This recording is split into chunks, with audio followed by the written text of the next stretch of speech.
नमस्कार विद्यार्थी मित्रांनो, आपल्या सर्वांचं स्वागत आहे ज्ञानमुद्रा अकॅडमीच्या एज्युकेशनल यूट्यूब प्लॅटफॉर्ममध्ये. बरेच विद्यार्थ्यांच्या कमेंट्स किंवा रिप्लाय आलेले आहेत की जलसंपदा विभाग भरती संदर्भात जी काही सध्या नवीन नोटीस आलेली आहे त्यामध्ये नेमकी माहिती आहे तरी काय. तर या व्हिडिओच्या माध्यमातून आपण जवळपास सर्व तुम्ही जे प्रश्न विचारलेले आहेत त्या प्रश्नांची उत्तरे देण्याचा प्रयत्न करू. नेमक्या जागा आहेत तरी किती, मंजूर जागा म्हणजे काय, आणि 41,000 पेक्षा जास्त पदं या ठिकाणी मंजूर झालेली आहेत, तर किती पदांची भरती इथे होऊ शकते. चला तर मग स्टार्ट करूया आजच्या व्हिडिओला. तुम्ही जर आपल्या चॅनलवर पहिल्यांदा आलेले असाल तर चॅनलला सबस्क्राईब करून घ्या, कारण की अशीच नवनवीन जाहिरातींची किंवा स्पर्धा परीक्षेची कोणतीही अपडेट तुम्हाला आपल्या चॅनलवर मिळत असते. त्यापूर्वी पहा विद्यार्थी मित्रांनो, जर तुम्ही आरोग्य विभागाची तयारी करत असाल तर त्यासाठी उपयुक्त असणारं पुस्तक आता महाराष्ट्रात सर्वत्र उपलब्ध झालेलं आहे. ते म्हणजे नवीन पॅटर्न नुसार आरोग्य विभाग 184 प्रश्नपत्रिका संच. तर जवळच्या कोणत्याही बुक स्टॉलवर जाऊन तुम्ही हे पुस्तक खरेदी करू शकता. स्मार्ट स्टडी पब्लिकेशन विठ्ठल राऊतर सरांचं हे पुस्तक आहे.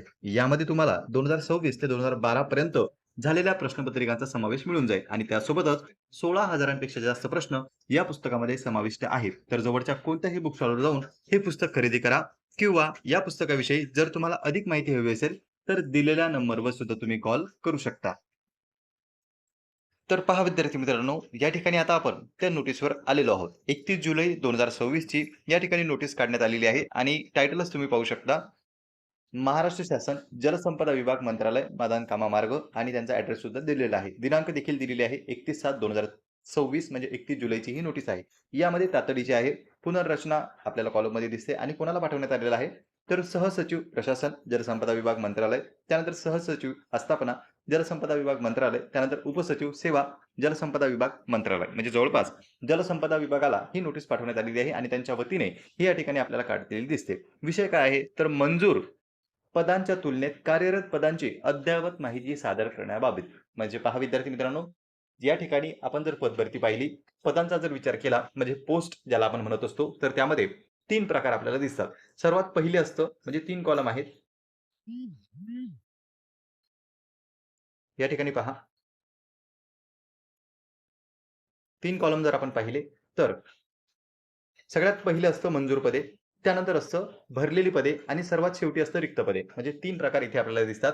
एक असतात मंजूर झालेली पदे, ज्यामध्ये एकूण मंजूर किती झालेली पदे आहेत त्यांची आकडेवारी असते. म्हणजे फॉर एक्झाम्पल इथे जर 1000 पदे मंजूर झालेली असतील तर 1000 भरलेली आहेत का? नाही. त्यापैकी साधारणतः 400 पदे भरलेली असू शकतात आणि मग रिक्त किती? 600.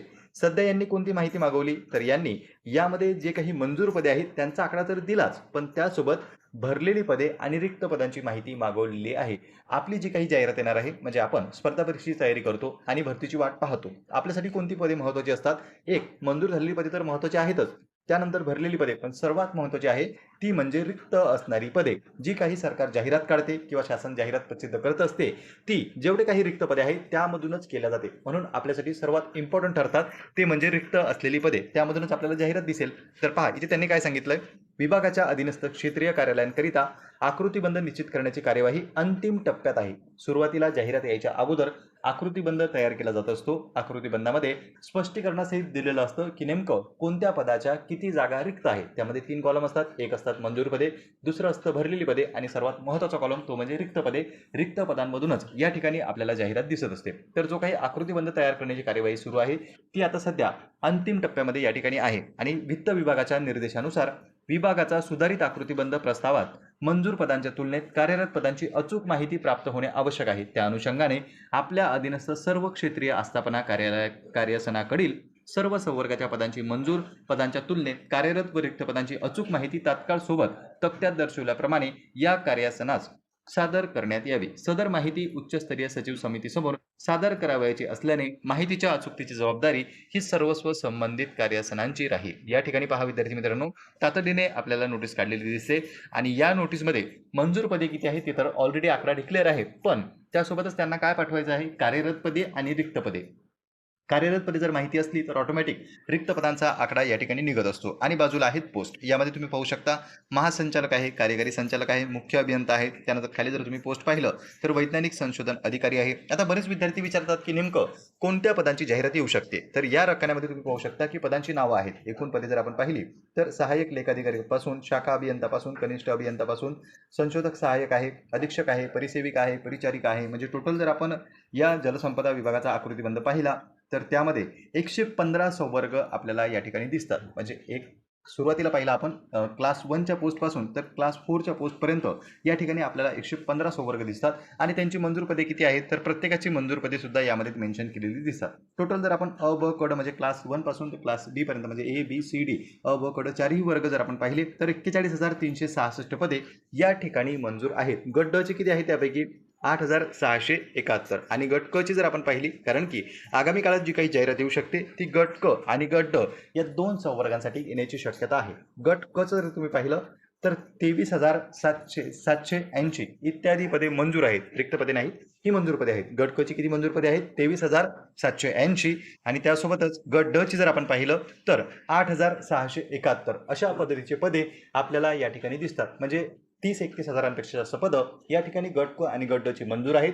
आता महत्त्वाचा आकडा तो राहील की यापैकी भरलेली किती आहेत आणि रिक्त किती आहेत. शेवटची जर आपण आकडेवारी पाहिली म्हणजे ज्या काही बैठका वगैरे झालेल्या होत्या किंवा मंत्री महोदयांनी या ठिकाणी स्टेटमेंट सुद्धा दिलेलं होतं तर त्यावेळी 7,000 प्लस जागा या ठिकाणी रिक्त होत्या. लास्ट त्यांचं स्टेटमेंट हा आकडा जो आहे तो एकदम परफेक्ट आकडा नाहीये पण साधारणतः जवळपास आकडा त्यांनी या ठिकाणी एक्सपेक्ट केलेला होता आणि 7,000पेक्षा जास्त भरती आम्ही जलसंपदा विभागामध्ये काढू असं त्यांनी सांगितलेलं होतं. तर यावरून आपल्याला काय अंदाज येतो की 7 ते 8,000 पदे इथे आपल्याला जवळपास रिक्त दिसू शकतात. इव्हन 10,000 पदे सुद्धा यामध्ये रिक्त असण्याची शक्यता आहे. 10,000 जर पदे रिक्त असली तर साधारणतः अर्धी म्हणजे 50% जर वॅकन्सी सरकारने भरायचं म्हटलं तर 5,000च्या आसपास तुम्हाला जलसंपदा विभागाच्या वॅकन्सी दिसू शकतात. पण आपल्यासाठी महत्त्वाचं काय तर जेव्हा अधिकृत आकडेवारी समोर येणार आहे म्हणजे जेव्हा भरलेली पदे आणि रिक्त पदे आपल्या समोर येतील त्यावेळी एक्झॅक्ट आकडा किती आहे तो आपल्याला कळेल. साधारणतः 10,000च्या आसपास जर जागा रिक्त असल्या तर 5,000ची भरती शासन या ठिकाणी घेत असते आणि जर शासनाने निर्णय घेतला की 70 ते 80% जवळपास आम्ही पदे भरू तर 7,000 किंवा 8,000 पदे सुद्धा आपल्याला भरल्या जाऊ शकतात या भरतीमध्ये. तर पहा विद्यार्थी मित्रांनो अजून रिक्त पदांची आकडेवारी अधिकृतरित्या समोर आलेली नाही. बरेच विद्यार्थी विचारत होते की नेमकं किती पदांची जाहिरात येऊ शकते तर जोपर्यंत रिक्त पदांची आकडेवारी ऑफिशियल आपल्यापर्यंत येत नाही तोपर्यंत आपण एक्झॅक्टली सांगू शकत नाही. पण एवढं मात्र निश्चित की भरती येणार आहे आणि तीही साधारणतः 2 ते 3 महिन्यामध्ये तुम्हाला दिसून जाईल. त्यामध्ये जवळपास सर्वच पदांचा समावेश असेल. विशेषतः गट क म्हणजे ग्रुप सी ची जी काही पदं आहेत ते जास्तीत जास्त यामध्ये तुम्हाला दिसतील. मग त्यामध्ये आपण जर पाहिलं तर जे काही टेक्निकल पोस्ट आहेत त्या जास्तीत जास्त भरल्या जाऊ शकतात. तर पहा विद्यार्थी मित्रांनो ही होती महत्त्वपूर्ण अपडेट. नोटीस आपण या ठिकाणी संपूर्ण जाणून घेतली. लास्ट जी काही अपडेट होती 7,000 प्लस जागेंची त्याबद्दल सुद्धा माहिती पाहिलेली आहे. रिक्त जागा काय, भरलेली पदं काय, मंजूर पदे काय याची माहिती सुद्धा आपण पाहिली. या व्यतिरिक्त तुमच्या मनामध्ये काही प्रश्न असतील, काही डाऊट असतील तर तुम्ही कमेंट बॉक्समध्ये कमेंट करा. नेक्स्ट व्हिडिओ आपण त्या टॉपिकवर घेऊन येऊ. पुन्हा भेटूया अशाच माहितीपूर्ण व्हिडिओमध्ये. नमस्कार.